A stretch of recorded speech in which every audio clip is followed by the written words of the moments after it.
پھر ذرا میرے سوالات کے جواب دیتے رہیے۔ آپ اس نوکر کے متعلق کیا کہیں گے جو آقا کی مقرر کی ہوئی ڈیوٹی پر جانے کے بجائے ہر وقت بس اس کے سامنے ہاتھ باندھے کھڑا رہے اور لاکھوں مرتبہ اس کا نام جپتا چلا جائے؟ آقا اس سے کہتا ہے کہ جا کر فلاں فلاں آدمیوں کے حق ادا کر، مگر یہ جاتا نہیں، بلکہ وہیں کھڑے کھڑے آقا کو جھک جھک کر 10 سلام کرتا ہے اور پھر ہاتھ باندھ کر کھڑا ہو جاتا ہے۔ آقا اسے حکم دیتا ہے کہ جا اور فلاں فلاں خرابیوں کو مٹا دے، مگر یہ 1 انچ وہاں سے نہیں ہٹتا اور سجدے پر سجدے کیے چلا جاتا ہے۔ آقا حکم دیتا ہے کہ چور کا ہاتھ کاٹ دے، یہ حکم سن کر بس وہیں کھڑے کھڑے نہایت خوش الہانی کے ساتھ چور کا ہاتھ کاٹ دے، چور کا ہاتھ کاٹ دے 20 مرتبہ پڑھتا رہتا ہے، مگر ایک دفعہ بھی اس نظام حکومت کے قیام کی کوشش نہیں کرتا جس میں چور کا ہاتھ کاٹا جا سکے۔ کیا آپ کہہ سکتے ہیں کہ یہ شخص حقیقت میں آقا کی بندگی کر رہا ہے؟ اگر آپ کا کوئی ملازم یہ رویہ اختیار کرے تو میں نہیں جانتا ہوں کہ آپ اسے کیا کہیں گے، مگر حیرت ہے آپ پر کہ خدا کا جو نوکر ایسا کرتا ہے آپ اسے بڑا عبادت گزار کہتے ہیں۔ یہ ظالم صبح سے شام تک خدا جانے کتنی مرتبہ قرآن شریف میں خدا کے احکام پڑھتا ہے، مگر ان احکام کو بجا لانے کے لیے اپنی جگہ سے جنبش تک نہیں کرتا، بلکہ نفل پر نفل پڑھے جاتا ہے، 1000 دانہ تسبیح پر خدا کا نام جپتا ہے اور خوش الہانی کے ساتھ قرآن کی تلاوت کرتا رہتا ہے۔ آپ اس کی یہ حرکتیں دیکھتے ہیں اور کہتے ہیں کہ کیسا زاہد عابد بندہ ہے۔ یہ غلط فہمی صرف اس وجہ سے ہے کہ آپ عبادت کا صحیح مطلب نہیں جانتے۔ ایک اور نوکر ہے جو رات دن ڈیوٹی تو غیروں کی انجام دیتا ہے، احکام غیروں کے سنتا اور مانتا ہے، قانون پر غیروں کے عمل کرتا ہے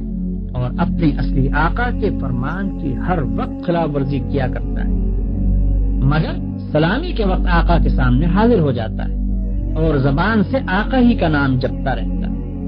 اگر آپ میں سے کسی شخص کا نوکر یہ طریقہ اختیار کرے تو آپ کیا کریں گے؟ کیا آپ اس کی سلامی کو اس کے منہ پر نہ مار دیں گے؟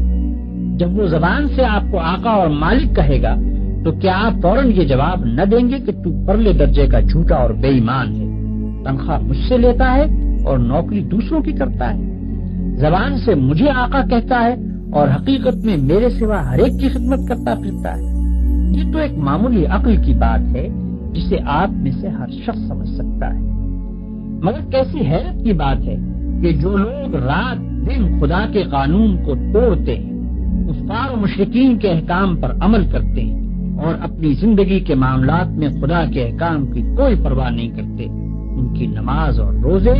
اور تسبیح اور تلاوت قرآن اور حج و زکوٰۃ کو آپ خدا کی عبادت سمجھتے ہیں۔ یہ غلط فہمی بھی اسی وجہ سے ہے کہ آپ عبادت کے اصل مطلب سے ناواقف ہیں۔ ایک اور نوکر کی مثال لیجیے۔ آقا نے اپنے نوکروں کے لیے جو وردی مقرر کی ہے، یہ ٹھیک ناپ تول کے ساتھ اس وردی کو پہنتا ہے، بڑے ادب اور تعظیم کے ساتھ آقا کی خدمت میں حاضر ہوتا ہے، ہر حکم کو سن کر اس طرح جھک کر بصر و چشم کہتا ہے کہ گویا اس سے بڑھ کر اطاعت گزار خادم کوئی نہیں، سلامی کے وقت سب سے آگے جا کر کھڑا ہوتا ہے اور آقا کا نام جپنے میں تمام نوکروں سے بازی لے جاتا ہے، مگر دوسری طرف یہی شخص آقا کے دشمنوں اور باغیوں کی خدمت بجا لاتا ہے، آقا کے خلاف ان کی سازشوں میں حصہ لیتا ہے اور آقا کے نام کو دنیا سے مٹانے میں جو کوشش بھی وہ کرتے ہیں اس میں یہ کمبخت ان کا ساتھ دیتا ہے۔ رات کے اندھیرے میں تو آقا کے گھر میں نقم لگاتا ہے اور صبح بڑے وفادار ملازموں کی طرح ہاتھ باندھ کر آقا کی خدمت میں حاضر ہو جاتا ہے۔ ایسے نوکر کے متعلق آپ کیا کہیں گے؟ یہی نہ کہ وہ منافق ہے، باغی ہے، نمک حرام ہے، مگر خدا کے جو نوکر ایسے ہیں ان کو آپ کیا کہیں گے؟ آپ سمجھتے ہیں کہ ہاتھ باندھ کر قبلہ رو کھڑے ہونا، گھٹنوں پر ہاتھ رکھ کر جھکنا، زمین پر ہاتھ ٹیک کر سجدہ کرنا اور چند مقرر الفاظ زبان سے ادا کرنا، بس یہی چند افعال اور حرکات بجائے خود عبادت ہے؟ آپ سمجھتے ہیں کہ رمضان کی پہلی تاریخ سے شوال کا چاند نکلنے تک روزانہ صبح سے شام تک بھوکے پیاسے رہنے کا نام عبادت ہے؟ آپ سمجھتے ہیں کہ قرآن کے چند رکوع زبان سے پڑھ دینے کا نام عبادت ہے؟ آپ سمجھتے ہیں کہ مکہ معظمہ جا کر کعبے کے گرد طواف کرنے کا نام عبادت ہے؟ غرض آپ نے چند افعال کی ظاہری شکلوں کا نام عبادت رکھ چھوڑا ہے، اور جب کوئی شخص ان شکلوں کے ساتھ ان افعال کو ادا کر دیتا ہے تو آپ خیال کرتے ہیں کہ اس نے خدا کی عبادت کر دی اور اس کی تخلیق کا مقصد پورا ہو گیا، اب وہ اپنی زندگی میں آزاد ہے کہ جو چاہے کرے۔ لیکن اصل حقیقت یہ ہے کہ اللہ نے جس عبادت کے لیے آپ کو پیدا کیا ہے اور جس کا آپ کو حکم دیا ہے وہ کچھ اور ہی چیز ہے۔ وہ عبادت یہ ہے کہ آپ اپنی زندگی میں ہر وقت ہر حال میں خدا کی اطاعت کریں اور ہر اس قانون کی پابندی سے آزاد ہو جائیں جو قانون الہی کے خلاف ہے۔ آپ کی ہر جنبش اس حد کے اندر ہو جو خدا نے آپ کے لیے مقرر کی ہے، آپ کا ہر فعل اس طریقے کے مطابق ہو جو خدا نے بتا دیا ہے۔ اس طرز پر جو زندگی آپ بسر کریں گے وہ پوری کی پوری عبادت ہوگی۔ ایسی زندگی میں آپ کا سونا بھی عبادت ہے اور جاگنا بھی، کھانا بھی عبادت ہے اور پینا بھی، چلنا پھرنا بھی عبادت ہے اور بات کرنا بھی، حتیٰ کہ اپنی بیوی کے پاس جانا اور اپنے بچے کو پیار کرنا بھی عبادت ہے۔